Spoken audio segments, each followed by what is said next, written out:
study, and we want to consider this question this morning: who wrote the fourth gospel?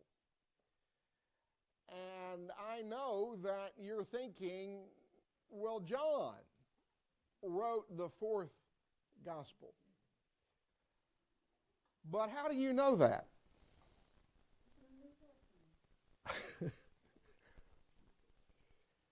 The skeptics and the critics of the Bible tell us that we can't trust the Gospels. They argue that the Gospels are anonymous since they contain no internal indication of authorship.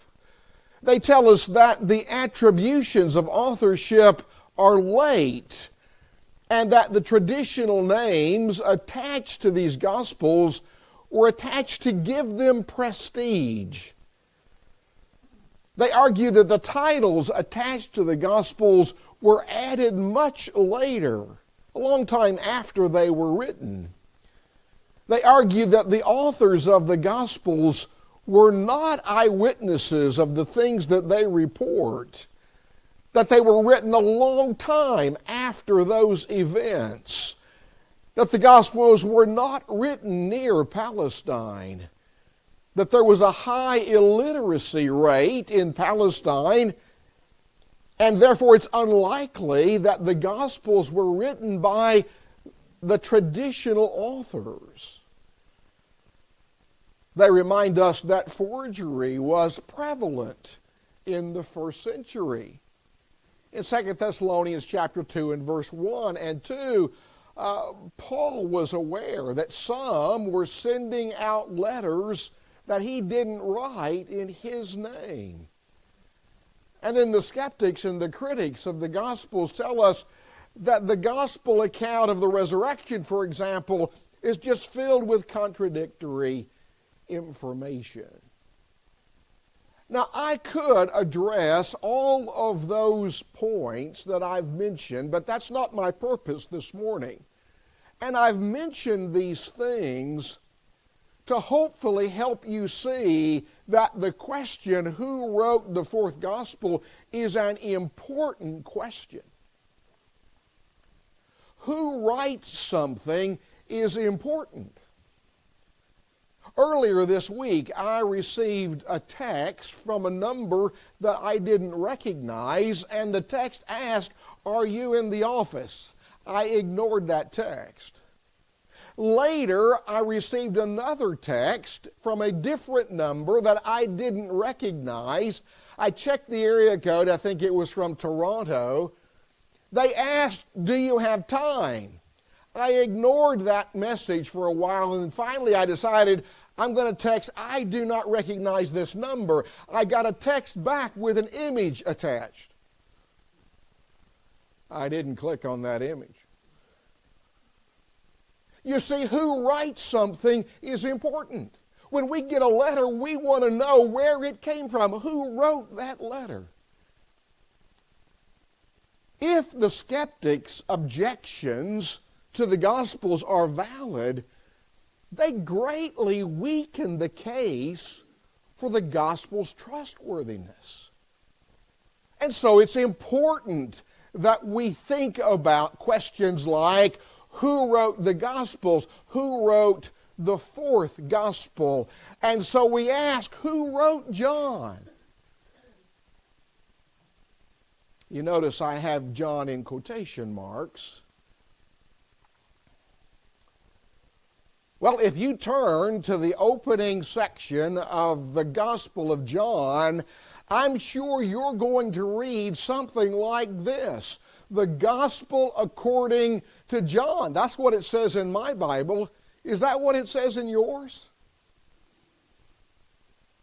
But we need to ask the question, who says so?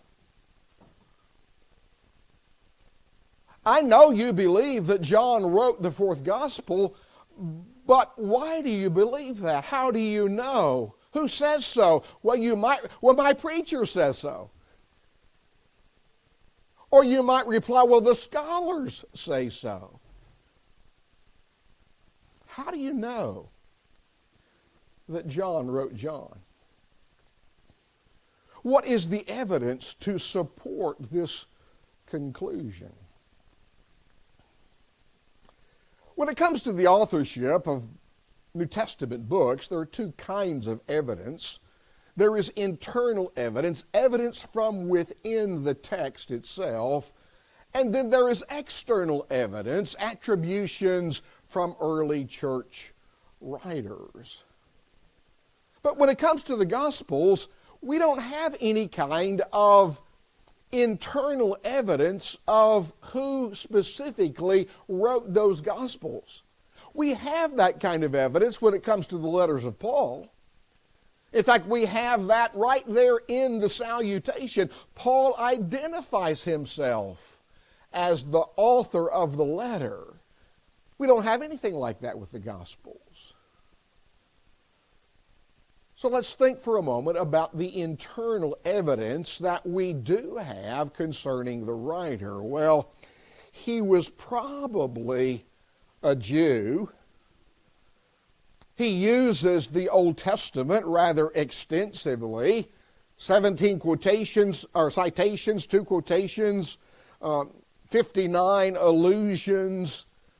He is very familiar with Jewish ideas and traditions and expectations. Now, I can't give you the references in this study to back up what I'm saying, but I have them in my notes, and I can share that with you if you're interested. He was probably a native of Palestine. He is just so familiar with Palestine. He's familiar with the Sea of Galilee. He knows that it is known as not only the Sea of Galilee, but the Sea of Tiberias. There's indication that the writer of this gospel was, in fact, an eyewitness of the things that he reports, and we'll look at these passages in a moment. And the book indicates that this gospel is written by someone known as the beloved disciple. In John chapter 19 and verse 35, the record says, "And he who has seen has testified, and his testimony is true, and he knows that he is telling the truth, so that you may believe." The writer of the fourth gospel is an eyewitness. In John 21 verse 24, we read, "This is the disciple who testifies of these things and wrote these things, and we know that his testimony is true." Look at what the writer, I almost said John. Look at what the writer says in John 21, beginning in verse 20. "Then Peter, turning around, saw the disciple whom Jesus loved following, who also had leaned on his breast at the supper and said, 'Lord, who is the one who betrays you?' Peter, seeing him, said to Jesus, 'But Lord, what about this man?' Jesus said to him, 'If I will that he remain till I come, what is that to you? You follow me.' Then this saying went out among the brethren, that this disciple would not die. Yet Jesus did not say to him that he would not die, but 'If I will that he remain till I come, what is that to you?' This is the disciple who testifies of these things and wrote these things, and we know that his testimony is true." So who wrote the fourth gospel? Well, it's the beloved disciple. He is mentioned earlier in this passage. So we can know that the fourth gospel was written by the disciple that Jesus loved. Who is that? Well, several possibilities have been suggested down through the years. Some believe that the beloved disciple is Lazarus. We are specifically told that Jesus loved him. Some have suggested that it's Thomas. Strangely enough, some have even argued that it's the rich young ruler. Which, of course, would mean when he walked away sorrowfully, he must have had a change of mind, but there's no indication of that.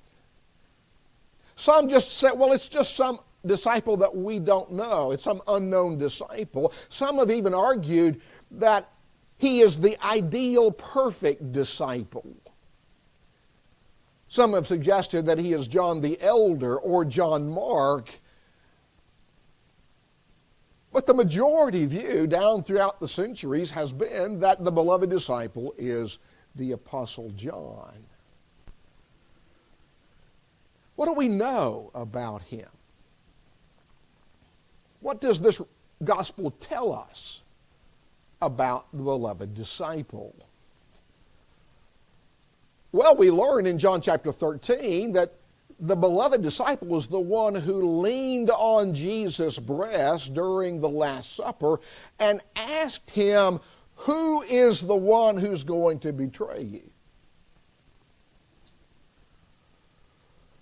Now, the Synoptic Gospels tell us that it was the 12 apostles with whom Jesus ate the Last Supper. And there's no clear indication that any others were present. And in John chapter 13 and 14, only certain apostles are named. Now, what does this tell us about the identity of the beloved disciple? What can we deduce from this? Well, he was one of the apostles.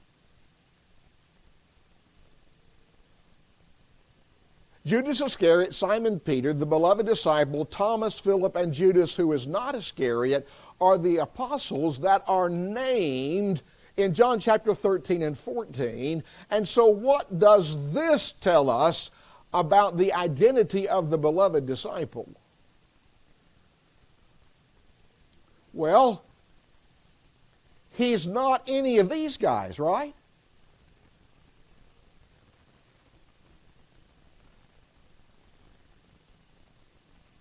We know that throughout the fourth gospel, the beloved disciple is associated with Peter.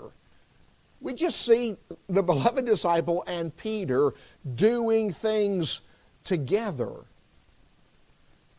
And Peter and John are often linked by name in the Synoptic Gospels and the book of Acts. We also know from John chapter 13 that the beloved disciple acted as an intermediary between Peter and Jesus, because Peter wanted to know who was going to betray Jesus, and so he kind of asked across the table, he asked the beloved disciple to find out. And he learns the identity of the betrayer. Jesus tells him, "It's the one who dips the bread in the sop with me." And of course we know that was Judas. We are told in the 18th chapter of John's Gospel that he was known to the high priest. And of course, as we noted a couple of weeks ago, Jesus entrusted the care of his mother to the beloved disciple as he was hanging there on the cross. He said to Mary, "Behold your son." He said to the beloved disciple, "Behold your mother."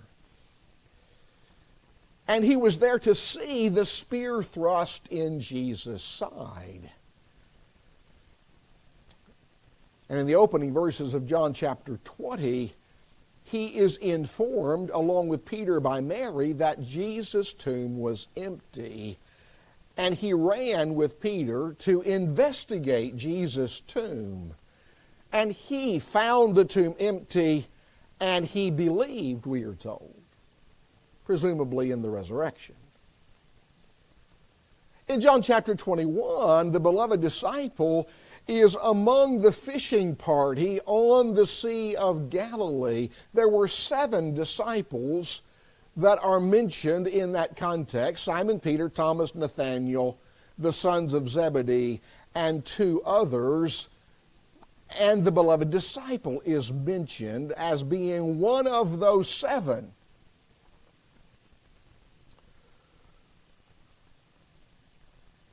It's the beloved disciple who identifies that it's Jesus standing on the bank,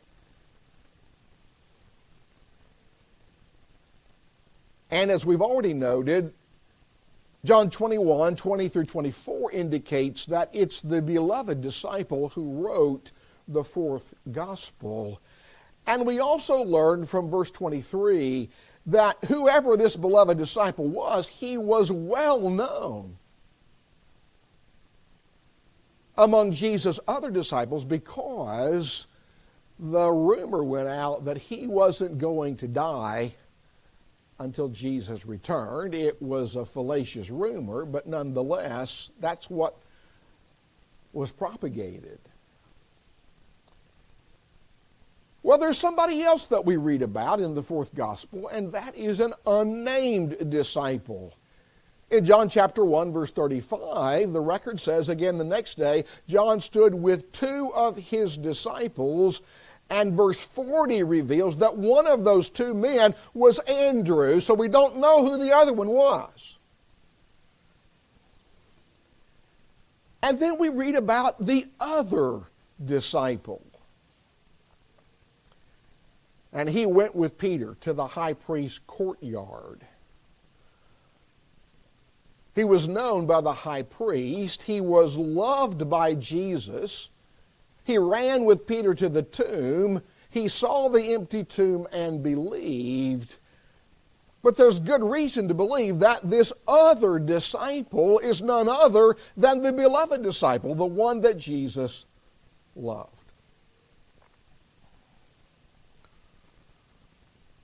And so what have we learned? Well, the beloved disciple was one of the 12 apostles. And he was one of the 7 disciples in that fishing party on the Sea of Galilee. We have learned that he was a close companion of Peter. May I suggest to you that he was likely a part of Jesus' inner circle. And who was in Jesus' inner circle? Peter, James, and John. Interestingly enough, the writer of the fourth gospel never mentions John or James, the sons of Zebedee, by name. And he refers to John the Baptist as simply John.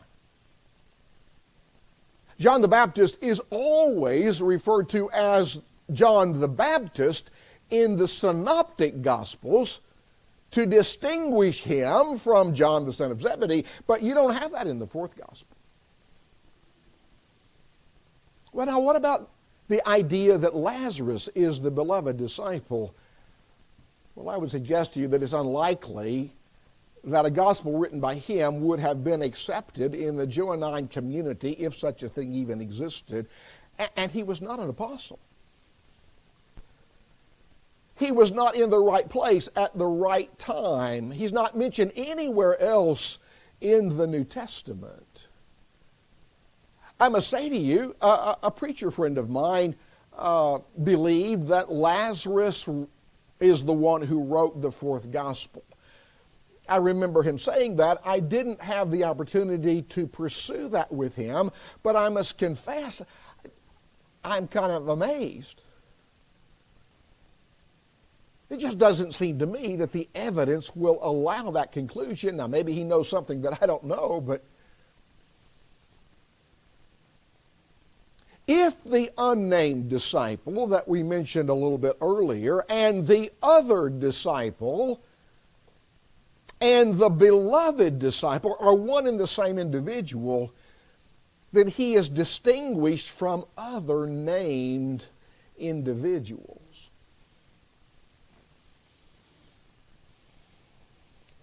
And so, by the process of elimination,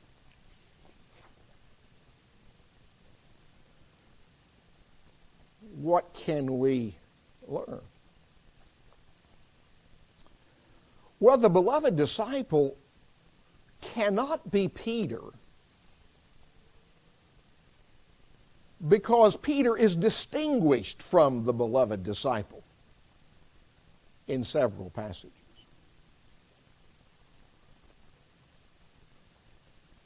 And he can't be Andrew because the unnamed disciple in John 1 is distinguished from Andrew.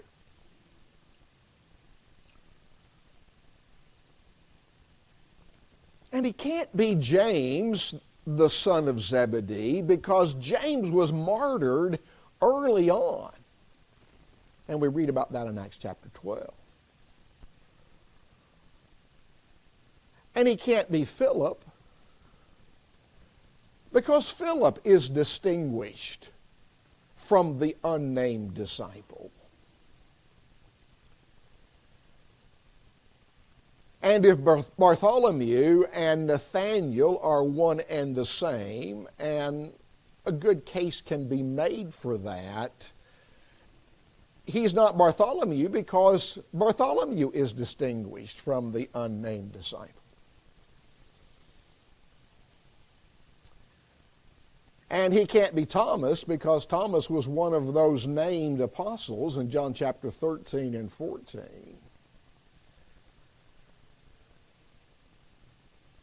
And he's probably not Matthew. I mean, if Matthew is the one who wrote the first gospel, would he write the fourth gospel? That doesn't make sense to me.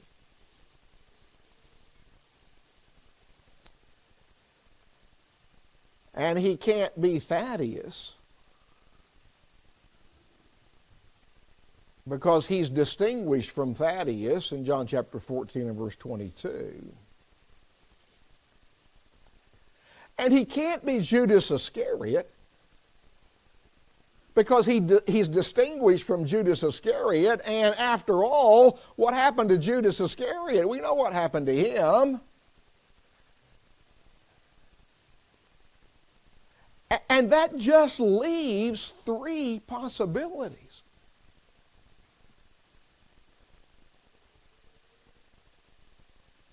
But we know nothing about James, the son of Alphaeus. He's just mentioned in those lists of the apostles. And so it seems highly unlikely that he would be the beloved disciple. And the same thing is the case with Simon the Canaanite.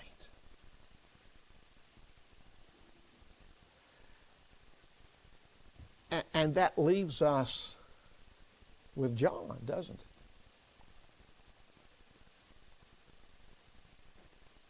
So you see, even though the writer of the fourth gospel is not named,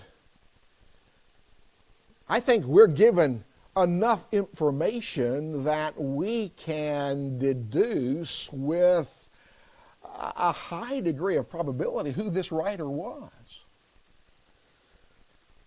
I've already mentioned the 7 disciples in John 21.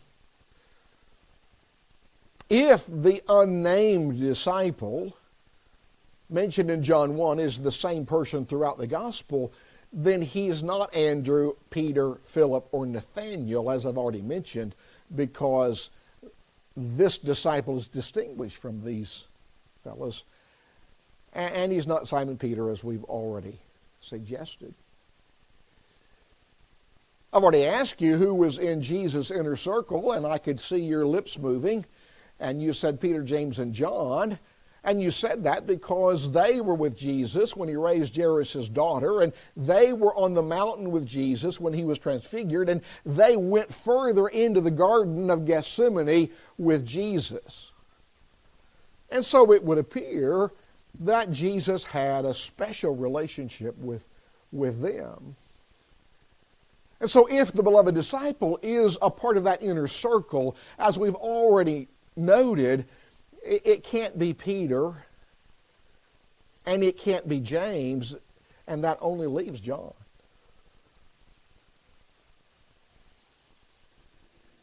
Can't be James because he was martyred too early. Can't be Peter because he's distinguished from the beloved disciple. And John's the only one left.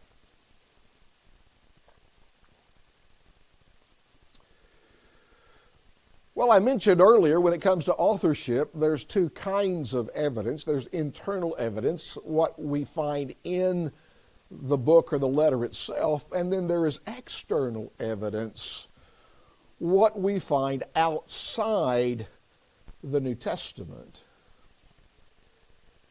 And that external evidence tells us that most writers in the early church believed that John the Apostle wrote the fourth gospel. Gaius was an exception. He challenged John's authorship of the fourth gospel. But the idea that John was the writer of the fourth gospel was almost unanimous. In the time that remains, let me share with you some of their statements. Papias, who wrote in the early 2nd century, said, "And if anyone chanced to come who had actually been a follower of the elders, I would inquire as to the discourses of the elders, what Andrew or what Peter said, or what Philip or what Thomas or James, or what John or Matthew or any other of the Lord's disciples, and things which Aristion and John the elder disciples of the Lord say." Now, it is this statement here that has caused some to believe that there were two Johns. There was John the Apostle and John the Elder. I don't think that's correct. In both references, John is described as an elder.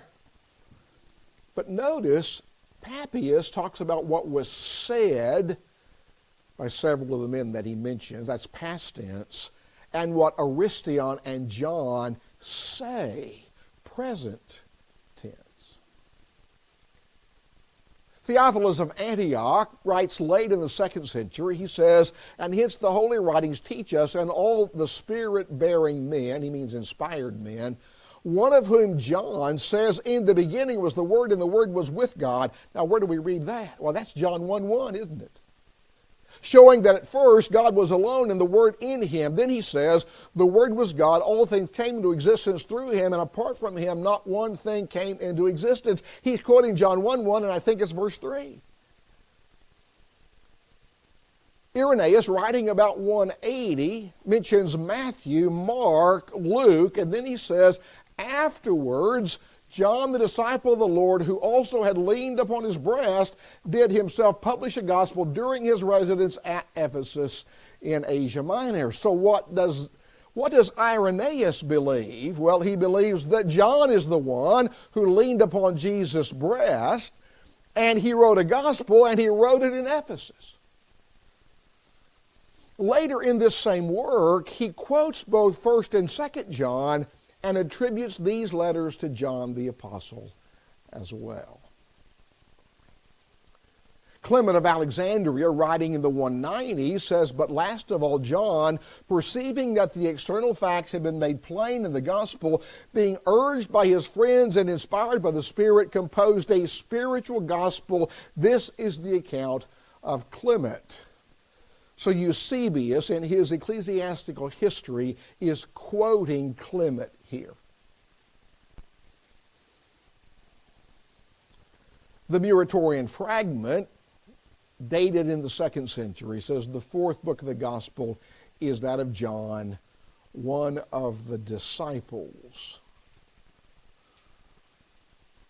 Looking down in this statement, he says, the same night it was revealed to Andrew, who was one of the apostles, that it was John who should relate in his own name what they collectively remembered.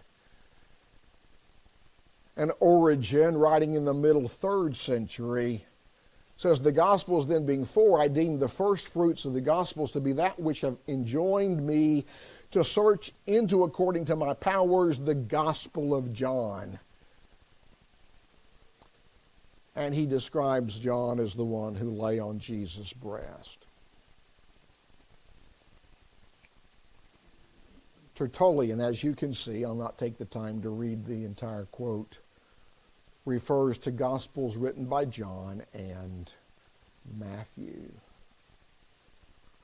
Carson and Moo, in their introduction to the New Testament, say the anti-Marcionite prologue to John has come down to us in a rather corrupt Latin version. It tells us that the Gospel of John was published while John was still alive, well, duh, and was written down at John's dictation by Papias, a man from Hierapolis and one of John's near disciples. And Eusebius says, but last of all, John, perceiving that the external facts had been made plain in the gospel, being urged by his friends and inspired by the Spirit, composed a spiritual gospel. This is the account of Clement. Carson and Moo, in their introduction, say it is significant that Eusebius, who had access to many works that are now lost, speaks without reserve of the fourth gospel as the unquestioned work of St. John. And Merrill C. Tenney, in his commentary on the Gospel of John, says the early fathers did not hesitate to acknowledge the Johannine authorship of the Gospel, and from the time of Irenaeus there was almost unanimous agreement about this. In addition to that, there is widespread attestation. What I mean by that is men writing from widely separated locations in the Roman Empire were all saying the same thing. Irenaeus in Lyons, France, Tertullian in Carthage in North Africa, Papias in Hierapolis, Justin in Israel, Clement in Alexandria of Egypt. All of these men were saying the same thing. Not only about the authorship of the fourth gospel, but also the authorship of all of the gospels. And let's remember, these men were not living in the age of the internet and computers. They didn't have access to the kind of communication that we have access today. Who wrote the fourth gospel? Well, I believe the evidence is compelling. That John the Apostle, the son of Zebedee, wrote the fourth gospel. Now, do I expect you to remember all of this? No, probably not. But I do hope that you will remember, well, Kevin talked about this. And if you think I've made a strong case, I hope that you'll remember that. Thank you for your very kind and careful attention.